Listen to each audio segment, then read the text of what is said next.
Welcome back. વાવમાં વિધાનસભા માટે પેટા ચૂંટણી યોજાઈ રહી છે અને મતદાન તેનું થઈ રહ્યું છે। તેવામાં આ વખતે ભારતીય જનતા પાર્ટી અને કોંગ્રેસના ઉમેદવારની સાથે અપક્ષ એટલે કે ત્રિપાખીઓ જંગ અહીંયા થઈ રહ્યો છે અને ચર્ચાને આગળ વધારવી છે। બંને મહાનુભાવો આપણી સાથે જોડાયેલા છે। તેવામાં અપક્ષ માવજી પટેલ જે છે તે કયા પક્ષને નુકસાન કરશે? ભારતીય જનતા પાર્ટી કહે છે કે કોંગ્રેસને નુકસાન કરશે અને કોંગ્રેસ કહે છે કે ભારતીય જનતા પાર્ટીને નુકસાન કરશે। હિતેન્દ્રભાઈ, શું ભારતીય જનતા પાર્ટીને નુકસાન કરી શકશે માવજી પટેલ? જો લોકશાહીમાં કોઈ પણ ઉમેદવારને પોતાની ઉમેદવારી કરવાનો અધિકાર છે। માવજીભાઈ જાહેર જીવનના કાર્યકર્તા છે, અનેકવાર ચૂંટણી લડ્યા છે।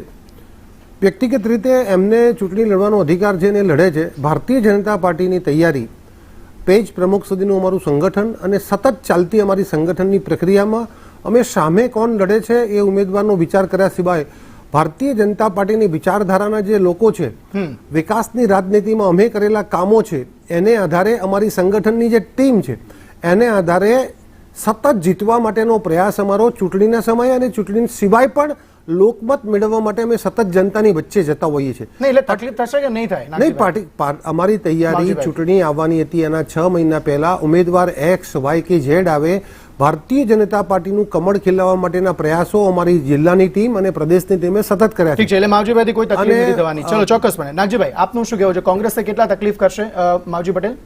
તમે પ્રશ્ન પૂછ્યો તો એનો જવાબ ના આપ્યો હિતેન્દ્રભાઈએ। એમને પાછું એમનું ચાલુ રાખ્યું ભાજપની જે પરંપરા મુજબ કે ભાઈ અમે જીતીએ પેલું આપણે તમે જે પ્રશ્ન છે એનો જવાબ દેવો જોઈએ। તમે મને અત્યારે પ્રશ્ન કર્યો કે માવજીભાઈ કોને નુકસાન ને કોનો ફાયદો કરશે, એ એમને કર્યો હતો, પણ એમને એમનું જ ગાયું। જો માવજીભાઈ કોંગ્રેસમાં હોત તો કોંગ્રેસને નુકસાન કરત, એમાં મારે સ્વીકારવું પડે। ટીવી સંદેશ ન્યૂઝ ઉપર એમાં શું વાંધો છે? ભાજપના કાર્યકર તો ભાજપને નુકસાન કરે, એ એમને સ્વીકારવું પણ ઠીક છે કે એમની પરંપરા છે ભાજપની, જ્યાં સુધી હારતા નથી ત્યાંથી માનતા નથી આ લોકો। જી, માવજીભાઈ 50% પણ મત એમના જે નુકસાનકારક છે અને 50% ભાજપના મત, એટલે બે ભાગ પડી ગયા વન ટાઈમ। કોંગ્રેસના મત અકબંધ છે। આ જીતનું એક મુખ્ય કારણ તો એ થઈ ગયું। બીજું કારણ અમારા ગુલાબસિંહની છબી અને કોંગ્રેસ પક્ષના જે વિચારધારાથી વળેલો વિસ્તાર છે અને કોંગ્રેસને જ્યારે જ્યારે જરૂર પડી ત્યારે આ સીટો કોંગ્રેસના વિસ્તારોએ આપેલી છે। ઠીક છે, એટલે ભારતીય જનતા પાર્ટીમાં તેઓ હતા અને એના જ કારણે હવે જ્યારે અપક્ષ તેઓ લડી રહ્યા છે તો ભારતીય જનતા પાર્ટીને વધુ નુકસાન કરશે તેવું આપ કહી રહ્યા છો અને કોંગ્રેસને જરા પણ નુકસાન તેઓ નથી કરવાના। ચોક્કસપણે આ ચર્ચાને આપણે આગળ વધારવી છે, પરંતુ ફરી એકવાર કહીએ છીએ નાનકડા બ્રેક માટે, ક્યાં ન જતા જલ્દી પરત ફરીએ।